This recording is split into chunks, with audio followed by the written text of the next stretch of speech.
Hello everyone, कैसे हो आप लोग। आई होप आप सब लोग ठीक होंगे। तो जैसा कि हम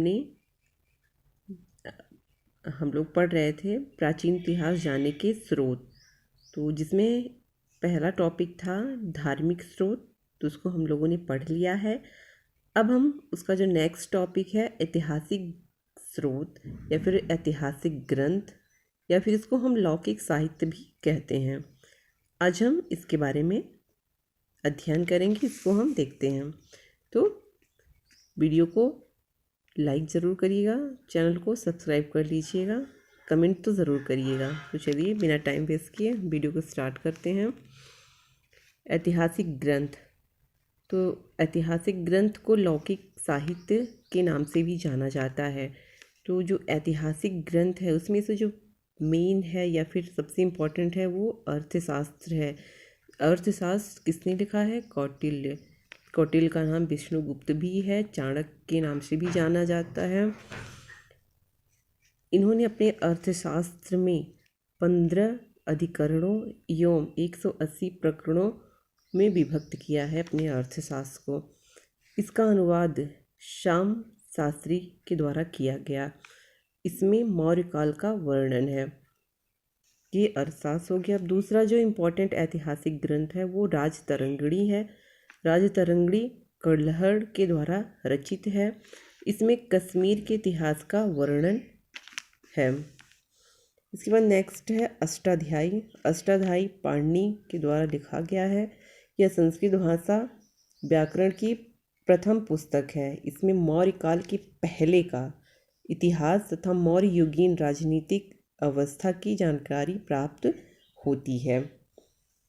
इसके बाद जो नेक्स्ट हमारा है गार्गी संहिता। गार्गी संहिता को कात्यायन ने लिखा है। यह एक ज्योतिष ग्रंथ है। इसके बाद भी इसमें यवन आक्रमण का उल्लेख भी मिलता है। यह एक ज्योतिष ग्रंथ है लेकिन इसमें यवन आक्रमण का भी उल्लेख मिलता है। हम नेक्स्ट देख लेते हैं महाभाष्य। महाभाष्य पतंजलि के द्वारा लिखा गया है। इसमें शुंग के इतिहास का पता चलता है। तो ये रहे ऐतिहासिक ग्रंथ जिससे कि प्राचीन इतिहास जानने के ये स्रोत हैं। प्राचीन इतिहास को हम इन ग्रंथों के माध्यम से जान सकते हैं कि उस टाइम का इतिहास कैसा था, उस टाइम के लोग कैसे थे। इन्होंने अपने ऐतिहासिक ग्रंथों में वर्णन किया है। तो अब इसके बाद जो हमारा नेक्स्ट, हमने धार्मिक ग्रंथ पढ़ा, ऐतिहासिक ग्रंथ पढ़ा। अब इसके बाद हम पढ़ेंगे विदेशियों से प्राप्त विवरण। तो विदेशियों से प्राप्त विवरण देख ले रहे हैं हम।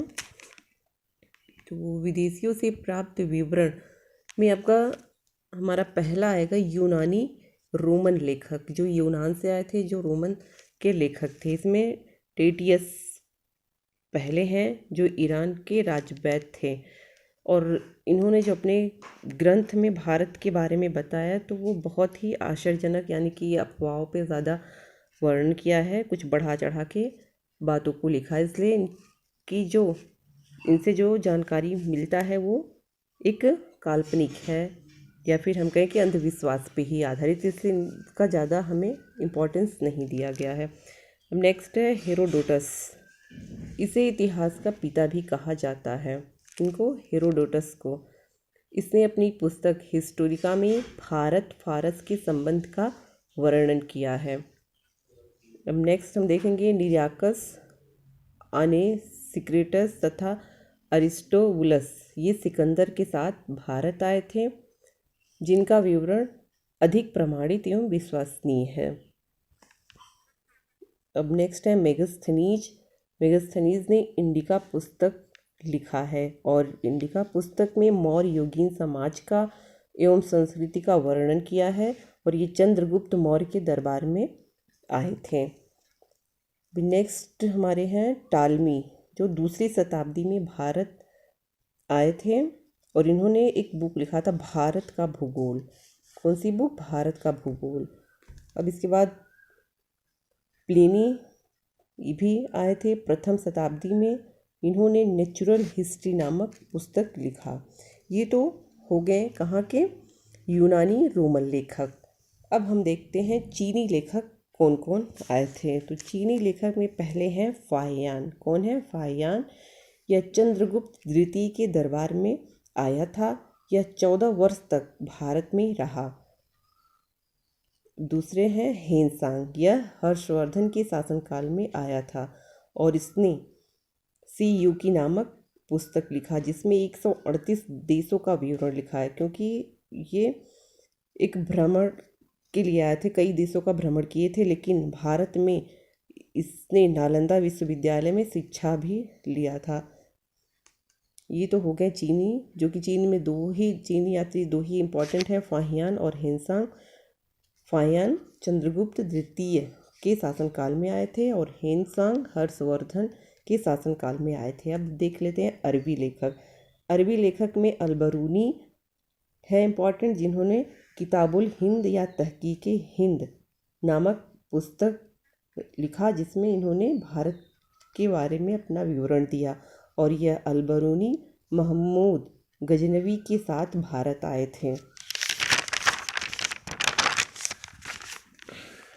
अब नेक्स्ट है इब्न बतूता। इनके द्वारा अरबी भाषा में लिखा गया उनका यात्रा वृत्तांत, जिसे रेहला कहा जाता है। किसके द्वारा? इब्न बतूता के द्वारा रेहला लिखा गया। अन्य लेखक में हमारे आते हैं तारानाथ। तारानाथ यह एक तिब्बती लेखक थे। इनके द्वारा रचित कंगियूर तथा तंगियूर भारत के इतिहास के बारे में इससे जानकारी मिलती है।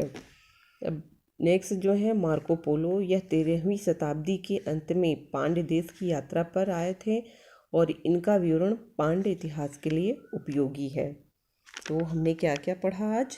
तो हमने देखा ऐतिहासिक ग्रंथ में अर्थशास्त्र, राजतरंगिणी, अष्टाध्यायी, गार्गी संहिता, महाभाष्य को देखा। तो अब आप लोगों के लिए क्वेश्चन है कि अर्थशास्त्र को किसने लिखा है। कमेंट बॉक्स में आंसर ज़रूर बताइए कि अर्थशास्त्र को किसने लिखा है। और इसके बाद हमने पढ़ा विदेशियों से प्राप्त विवरण, जिसमें यूनानी रोमन लेखक थे, जिसमें आपके टेसियस, हेरोडोटस और जो सिकंदर के साथ कौन कौन आए, निरियाकस, आनेस्रिकेटस तथा अरिस्टोबुलस। मेगास्थनीज इंडिका पुस्तक की रचना की।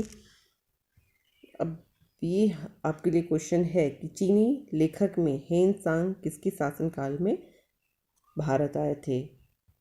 भी आप कमेंट बॉक्स में इसको भी आंसर करिएगा। हमने फिर अरबी लेखक को देखा। अरबी लेखक में अलबरूनी और इब्न बतूता थे। अन्य लेखक में तारानाथ, मार्को पोलो थे। तो ये रहा आज का वीडियो। आई होप आप सब इसको पसंद करेंगे, तो इसको लाइक और शेयर ज़रूर करिएगा और जो भी क्वेश्चन पूछा उसका आंसर ज़रूर करिएगा कमेंट बॉक्स में। Thank you, have a nice day.